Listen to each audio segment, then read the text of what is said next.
வணக்கம் நண்பர்களே. பப்புமா இன்னைக்கு நம்ம என்ன பார்க்க போறோம்டா? தூதுவளை சட்னி.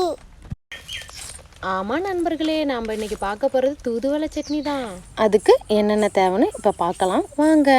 சின்ன வெங்காயம், பூண்டு, தூதுவளை இலை, சீரகம், நெல்லிக்காய் அளவு புளி, கருவேப்பிலை, வரமிளகாய்.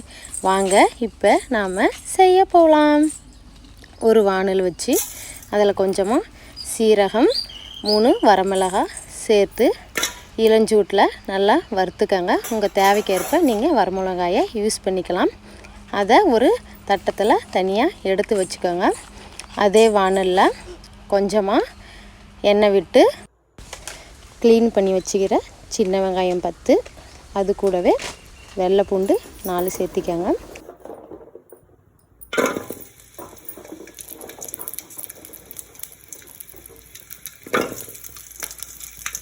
அதை நல்லா வதக்கிட்டு அதுக்கப்புறம் நம்ம க்ளீன் பண்ணி வச்சுக்கிற தூதுவளை இலையை சேர்த்து அது கூட கொஞ்சமாக கருவேப்பிலை சேர்த்து அதையும் நல்லா வதக்கி எடுத்துக்கணும்.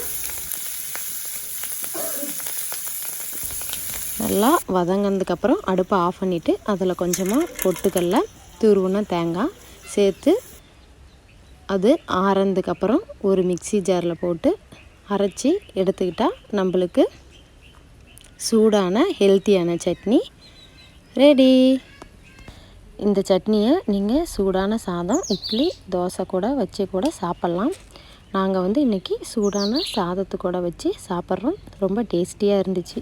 இதுலேயே நம்ம நிறைய வெரைட்டி கூட செய்யலாம். அப்படி பார்த்திங்கன்னா ரசம், துவையல், சூப்பு, தோசை மாவில் கலந்து தோசையாக கூட நீங்கள் செஞ்சு சாப்பிட்டிங்கன்னா ரொம்ப டேஸ்டியாக இருக்கும்.